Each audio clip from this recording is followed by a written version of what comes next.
കൊള്ളാല്ലേ?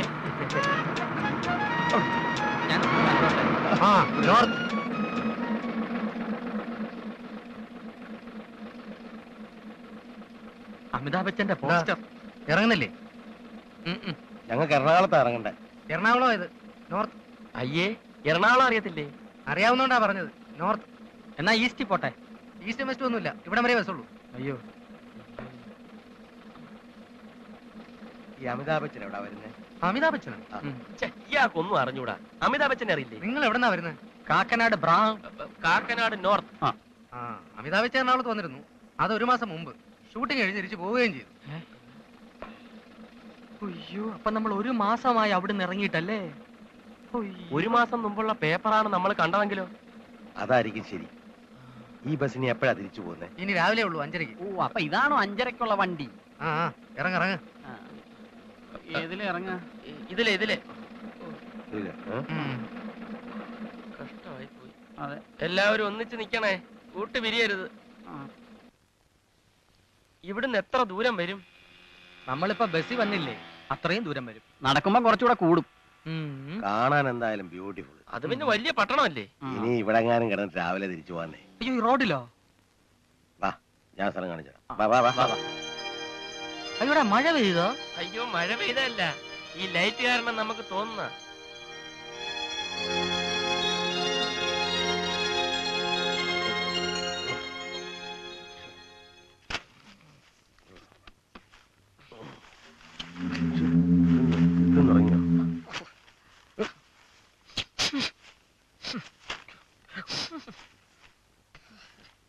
ആദ്യത്തെ ബസ്സിന് തന്നെ മടങ്ങി പോണം.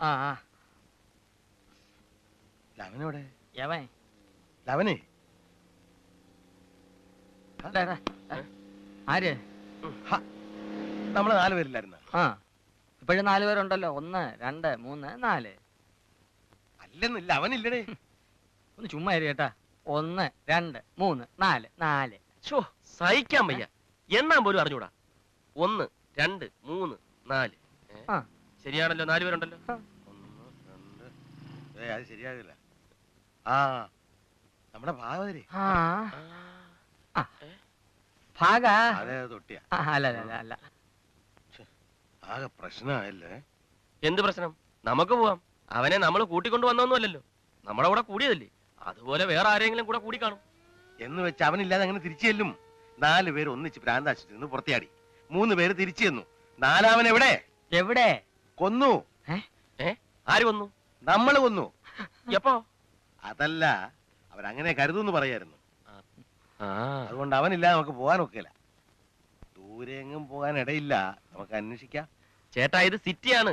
നമുക്ക് പോലീസ് സ്റ്റേഷനിൽ ഇപ്പൊ പറഞ്ഞാലോ? ഈ കാലത്ത് പോലീസുകാരൊന്നും വിശ്വസിച്ചു. ഒരു കാര്യം ചെയ്യാം, നമുക്ക് 3 പേർക്കും 3 വഴിക്ക് പോയി അന്വേഷിക്കാം. പിന്നെ വൈകുന്നേരം തിരിച്ച് ഇതേ സ്ഥലത്ത് തന്നെ എത്തണം. ആളെയും കൊണ്ടേ വരാവൂ. ആരെ കാണാൻ പോയനെ? അത് ഞാൻ എങ്ങനെയും കൊണ്ടുവരും. ഇയാള് മാത്രം ഒരു കൊണ്ടുവരവുകാരൻ. ഞാനും ചേട്ടനും പോയി ഓരോരുത്തരെ കൊണ്ടുവരും. അയ്യോ, അപ്പൊ 3 3 6 പേരാവത്തില്ലയോ? അത് ശരിയാ. വരുന്നിടത്ത് വെച്ച് കാണാടാ. നീ അങ്ങോട്ട് പോയിക്കോ, നീ ഈ വഴിക്ക് പോ.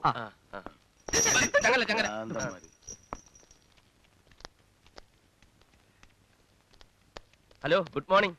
Very good morning. സാറ് കാണാതായ ഒരാളെ കണ്ടോ? മനസ്സിലായില്ല.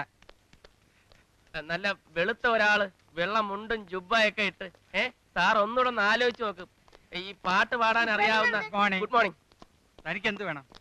കാണാതായ ഒരാളെ കണ്ടോന്ന് ചോദിക്കുമായിരുന്നു. ഞാൻ ആരെയും കണ്ടില്ല, എന്റെ ഇഷ്ട. ഒരു വെളുത്ത മുണ്ടും. കാലത്തെ ഓരോ പാരകൾ. അതെ, ഒരു വെളുത്ത മുണ്ടും ജുബ്ബയൊക്കെ ഇട്ട് ഒരാളെ കണ്ടോ?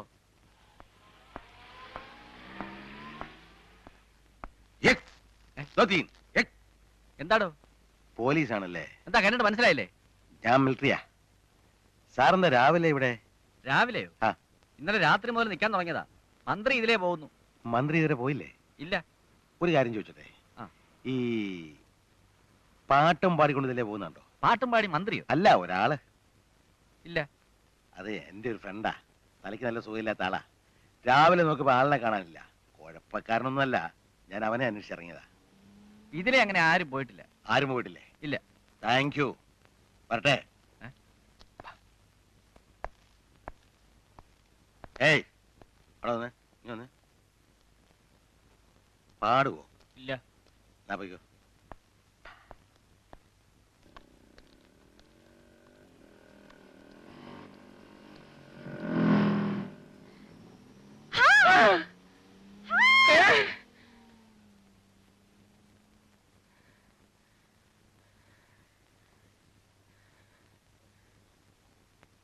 Benny, Leena, what A pleasant surprise. Leena എന്താ ഇവിടെ? കോളേജ് കഴിഞ്ഞിട്ട് എവിടെയായിരുന്നു? ഞാൻ എവിടെയൊക്കെ അന്വേഷിച്ചെന്ന് അറിയോ? ഞാൻ കുറച്ച് നാള് അല്ലല്ല അവിടെ അല്ലായിരുന്നു. എത്ര ലെറ്റേഴ്സ് വീട്ടിലേക്ക് അയച്ചു, ഒരു റെസ്പോൺസും ഇല്ല. ഞാൻ കുറച്ചാള് ഈ ജോലി തിരക്കിന്നൊക്കെ ഒന്ന് മാറി നിൽക്കാൻ വേണ്ടി ഞാൻ MBBS മാറിയിരുന്നതാ.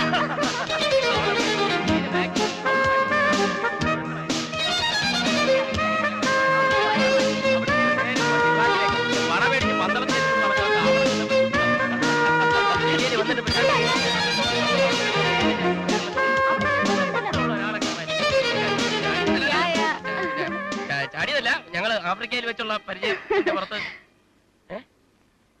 Oh my God! Office കഴിഞ്ഞു പോയി. What a fool I am. I'll see you later. Bye. By.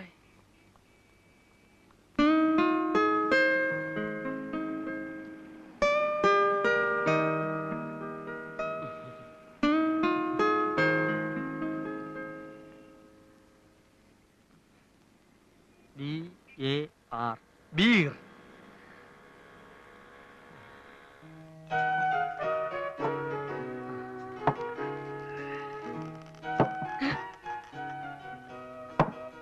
Sorry.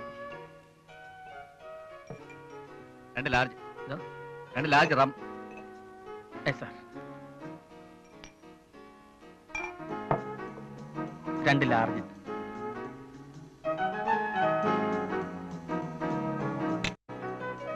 ഒരു സ്മോള്. ഇതൊന്ന് കൊടുത്തിട്ട് വരട്ടെ. സോഡ ഒന്ന് പൊട്ടിക്കേ. ഓ.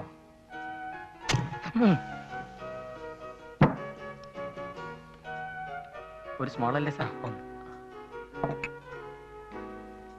2 ലാർജ്.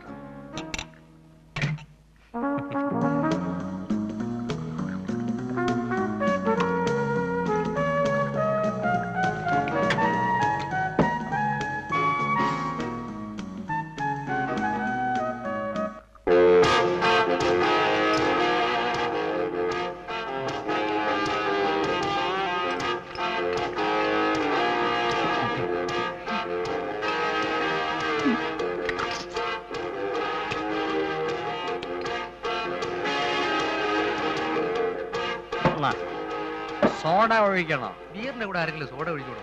ബെസ്റ്റ് അല്ലേ? വേറെ തരാം തരാം, ബഹളം വെക്കല്ലേ. ഇവിടെ ഇരിക്കുന്നതെല്ലാം നിങ്ങൾക്ക് രണ്ടുപേർക്കും ഉള്ളതല്ലേ? എന്താ വേണ്ടേ? ഒരു ലാർജ് വിസ്കി.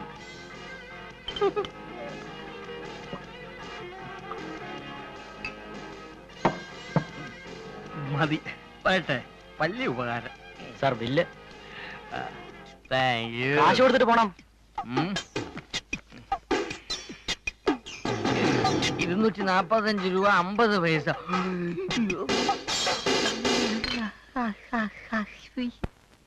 നമുക്ക് ചുറ്റും ഇന്ന് എന്താണ് നടക്കുന്നത്?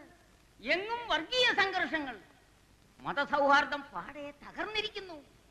സഹവർത്തിത്വത്തിന്റെ പാതയിലൂടെ നീങ്ങേണ്ട മതങ്ങൾ ഇന്ന് ഏറ്റുമുട്ടലിന്റെ പാതയിലൂടെയാണ് മുന്നേറിക്കൊണ്ടിരിക്കുന്നത്. രാഷ്ട്രം പുറത്തു നിന്നും അകത്തു നിന്നും ഇത്രയേറെ വെല്ലുവിളികൾ നേരിടുന്ന ഒരു കാലഘട്ടം ഇതിനു മുമ്പ് ഉണ്ടായിട്ടില്ല. വർഗീയത മാത്രമല്ല പ്രശ്നം, ഞാൻ അല്പം താമസിച്ചു പോയി. വിദേശ രാജ്യങ്ങളിൽ നിന്നുള്ള ഭീഷണി കുറച്ചു കാണരുത്. നമ്മുടെ ഐക്യത്തെ തകർക്കാനും സമ്പദ് വ്യവസ്ഥയെ അട്ടിമറിക്കാനും നിരന്തരം ശ്രമിക്കുന്ന വിദേശ ശക്തികളെ നാം ഒന്നിച്ചെതിർത്ത് തോൽപ്പിക്കണം. എങ്കിൽ മാത്രമേ ആഭ്യന്തര പ്രശ്നങ്ങൾക്ക് പരിഹാരം കാണാനുള്ള കരുത്ത് നേടാൻ നമുക്ക് കഴിയൂ. ഇത്രയും പറഞ്ഞ് എന്റെ വാക്കുകൾ അവസാനിപ്പിക്കുന്നു. അടുത്തതായി പ്രസംഗിക്കാൻ കുറച്ചു കാലമായി നിങ്ങളെയൊക്കെ അഭിസംബോധന ചെയ്യണമെന്ന് ആഗ്രഹം തുടങ്ങിയിട്ട്. അത് സാധിച്ചതിൽ സന്തോഷമുണ്ട്. എനിക്ക് മുമ്പ് സംസാരിച്ച മഹത് വ്യക്തിയുടെ അഭിപ്രായങ്ങളോട് 100% ഞാൻ യോജിക്കുന്നു. എന്ന് നിങ്ങൾ കരുതണ്ട. മറ്റു ചില കാര്യങ്ങളാണ് എനിക്ക് നിങ്ങളുടെ ശ്രദ്ധപ്പെടുത്താനുള്ളത്. നിങ്ങളിൽ പലർക്കും എന്നെ പരിചയം ഉണ്ടാവില്ല, എന്റെ പശ്ചാത്തലവും അറിയാൻ വഴിയില്ല. ഞാൻ സ്വയം പരിചയപ്പെടുത്താം. ഞാൻ ഒരു കോടീശ്വരനാണ്. ഒരു ദിവസത്തെ എന്റെ വരുമാനം എന്ന് പറയുന്നത് വെറും 2,30,50,000 രൂപ 49 പൈസ. ലാഭം എനിക്ക് ആവശ്യമില്ല. അനാഥാലയത്തിനും അന്ധവിദ്യാലയത്തിനും ലക്ഷങ്ങൾ ഞാൻ സംഭാവന നൽകുന്നുണ്ട്. പത്രത്തിൽ പേര് വരുന്നത് എനിക്ക് ഇഷ്ടമല്ല. ഇത്രയൊക്കെ പണം ഉണ്ടായിട്ടും എനിക്കിതേ വരെ വിദേശ വസ്ത്രങ്ങളോട് കമ്പം തോന്നിയിട്ടില്ല. എന്റെ പണം എന്റെ നാടിന് വേണ്ടി ചെലവാക്കണം എന്നാണ് എന്റെ ആഗ്രഹം. ബിസിനസ് സംബന്ധമായ യോഗങ്ങൾക്ക് പോകുമ്പോൾ സഫാരി സൂട്ട് അണിഞ്ഞ് ഞാൻ പോകാറില്ല. എന്റെ കൈ കൊണ്ട് എന്റെ വീട്ടിലിരുന്ന് എന്റെ ചർക്കയിൽ നൂല് നൂത്ത് അതുകൊണ്ടുണ്ടാക്കിയ വസ്ത്രങ്ങളാണ് ഞാൻ ധരിക്കാറുള്ളത്. അപ്പൊ നിങ്ങൾ ചോദിക്കും, ഈ ഷർട്ട് അങ്ങനെ ഉണ്ടാക്കിയതാണോ? അല്ല, ഇത് വിദേശീയനാണ്. നിങ്ങളെ സാക്ഷി നിർത്തി ഇത് ഞാൻ ബഹിഷ്കരിക്കുകയാണ്. ഈ വിദേശ വസ്ത്രം എനിക്ക് ആവശ്യമില്ല. ഈ പാന്റ് ഇതും എനിക്ക് ആവശ്യമില്ല. നിങ്ങളുടെ മുമ്പിൽ വെറും ഒരു പച്ച മനുഷ്യനായി നിൽക്കാനാണ് എനിക്ക് ആഗ്രഹം. മഹാന്മാരുടെ ആദർശങ്ങൾ പറഞ്ഞിടക്കുന്നവനല്ല, സ്വന്തം ജീവിതത്തിൽ അത് പകർത്തി കാണിക്കുന്നവനാണ് മഹാൻ. തുടർന്നും ഈ ബഹിഷ്കരണം നടത്താൻ എനിക്ക് മടിയില്ല. അയ്യോ, അയാൾക്ക് ഭ്രാന്താണ്.